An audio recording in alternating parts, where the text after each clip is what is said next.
The heart of King Yudhishthira melted with affection when he saw his dearmost friend, Lord Krishna, after such a long separation, and he embraced the Lord again and again. The eternal form of Lord Krishna is the everlasting residence of the goddess of fortune. As soon as King Yudhishthira embraced him, the king became free of all the contamination of material existence. He immediately felt transcendental bliss and merged in an ocean of happiness. There were tears in his eyes, and his body shook due to ecstasy. He completely forgot that he was living in this material world. Then Bhima, his eyes brimming with tears, laughed with joy as he embraced his maternal cousin Krishna. Arjuna and the twins, Nakula and Sahadeva, also joyfully embraced their dearmost friend, the infallible Lord, and they cried profusely. After Arjuna had embraced him once more, and Nakula and Sahadeva had offered him their obeisances, Lord Krishna bowed down to the Brahmins and elders present, thus properly honoring the respectable members of the Kuru, Srinjaya, and Kaikaya clans. Sutas, Magadhas, Gandharvas, Vandis, jesters, and Brahmins all glorified the lotus-eyed Lord, some reciting prayers, some dancing and singing, as mridangas, conch shells, kettle drums, veenas, panavas, and gomukas resounded.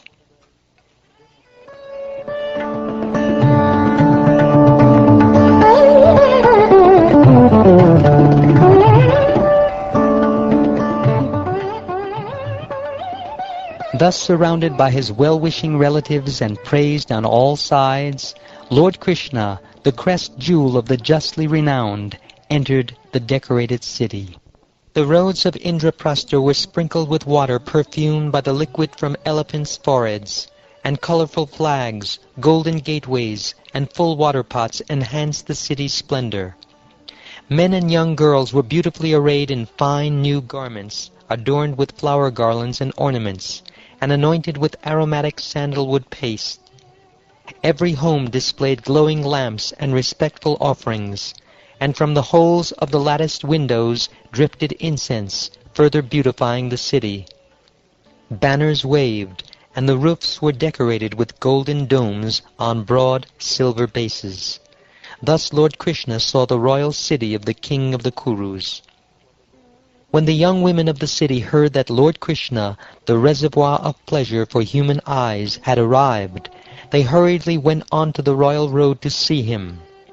They abandoned their household duties and even left their husbands in bed, and in their eagerness the knots of their hair and garments came loose.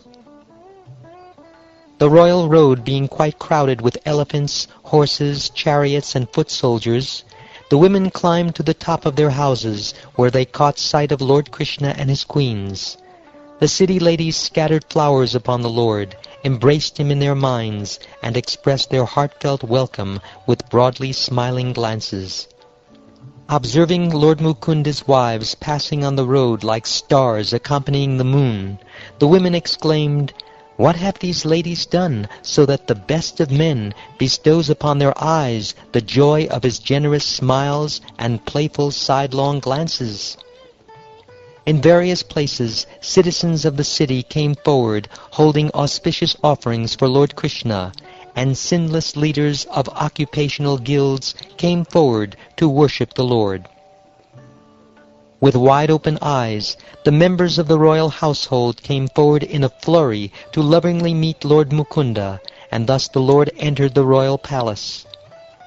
When Queen Pritha saw her nephew Krishna, the master of the three worlds, her heart became filled with love.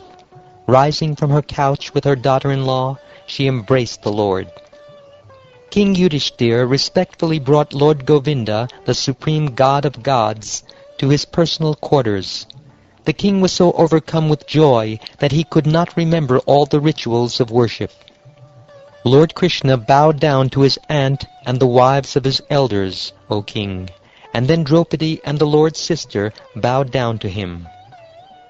Encouraged by her mother-in-law, Draupadi worshipped all of Lord Krishna's wives, including Rukmini, Satyabhama, Bhadra, Jambavati, Kalindi, Mitravinda, the descendant of Shivi, the chaste Nagnajiti, and the other queens of the Lord who were present.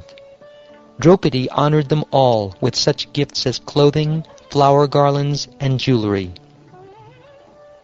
King Yudhishthir arranged for Krishna's rest and saw to it that all who came along with him, namely his queens, soldiers, ministers, and secretaries, were comfortably situated. He arranged that they would experience a new feature of reception every day while staying as guests of the Pandavas. Desiring to please King Yudhishthir, the Lord resided at Indraprastha for several months. During his stay, he and Arjun satisfied the fire god by offering him the Kandava forest, and they saved Maya Danava, who then built King Yudhishthir a celestial assembly hall. The Lord also took the opportunity to go riding in his chariot in the company of Arjun, surrounded by a retinue of soldiers.